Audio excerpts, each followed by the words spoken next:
Segregate చేసి పేపర్గా తయారు చేస్తారు. గ్లాసులన్నీ కూడా సెగ్రిగేట్ చేసి మళ్ళా గ్లాసులు తయారు చేసుకుంటారు. అదే మరిగా మనం తయారు చేసిన చెత్త నుంచి అనేక రకమైనటువంటి వెల్త్కు సంబంధించి సంపదకు సంబంధించి అనేక కార్యక్రమాలు చేస్తారని చెప్పి కూడా నేను మీకు తెలియజేస్తున్నా. అందుకని తిరుపతి భారతదేశానికే ఒక ఆదర్శం కావాలి. ఇప్పుడే నేను చూశాను, ఒక వ్యక్తి అయితే చెత్త నుంచి సంపద సృష్టించే దిశగా ఈరోజు ఇక్కడే డెమాన్స్ట్రేట్ చేశాడు. బెంచ్లన్నీ తయారు చేశాడు. పార్కుల్లో బెంచ్లుగా కూర్చోవేసి మనం కూర్చునే అవకాశం ఉంది. ఇంకో పక్క చిన్న చిన్న డస్ట్బిన్లు తయారు చేసి మన కారులో పెట్టుకుని, మనకందరికీ ఒక దురలవాటు ఉంది, కారులో చెత్త రోడ్డు మీద వేస్తాం. పోతూ పోతూ తిన్నంతా వేసుకుంటూ వెళ్తాం. కానీ ఈరోజు ఆ డస్ట్బిన్ చూస్తే పక్కనే ఉంటుంది.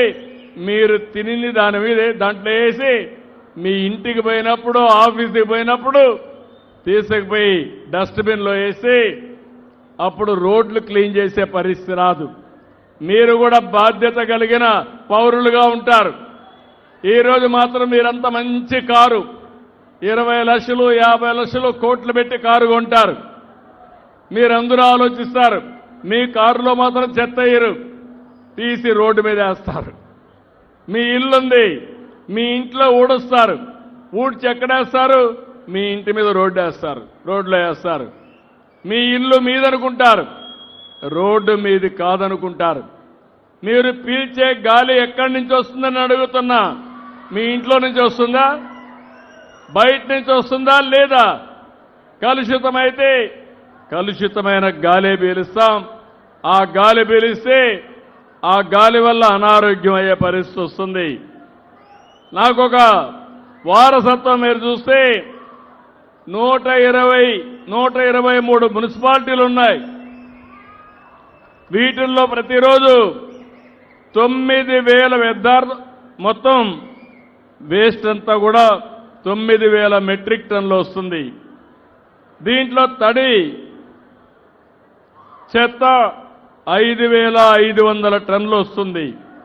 పొడి చెత్త 3,400 టన్నులు వస్తుంది.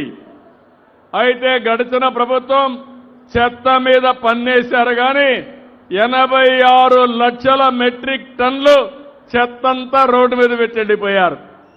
అవన్నీ క్లీన్ చేపిస్తున్నా. ఇప్పటికి చాలా వరకు క్లీన్ అయింది.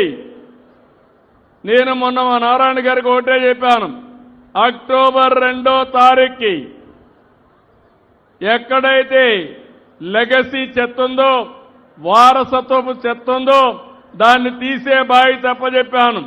రాత్రింబగుళ్ళు పనిచేస్తున్నారు. అయితే మళ్ళా ఒక 20-30 లక్షల మెట్రిక్ టన్నులు వచ్చింది. అక్టోబర్ 2వ తారీఖుకి 85 లక్షల మెట్రిక్ టన్నులు ఖాళీ చేయించే బాధ్యత, పూర్తి చేసే బాధ్యత ఈ ప్రభుత్వం తీసుకుంటాం. ఇటీవల వచ్చిన 20 లక్షల చెత్త కూడా డిసెంబర్కు పూర్తి చేసి ఈ రాష్ట్రంలో ఎక్కడ కూడా రోడ్డు మీద కానీ డంప్ యార్డ్లో కానీ చెత్త లేకుండా చేసే బాధ్యత మాదని మీ అందరికీ హామీ ఇస్తున్నా. ఈరోజు దీనికోసం 2,000 విద్యుత్ వాహనాలు పెట్టాం. అక్టోబర్ 2 కంతా ఇస్తాం. దీనికి చూస్తే దగ్గర దగ్గర 30 కోట్ల రూపాయలు ఖర్చు అవుతుంది. ఆ డబ్బులు కూడా ఇస్తున్నాం.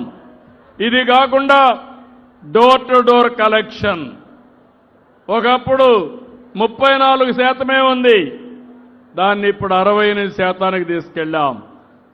అదే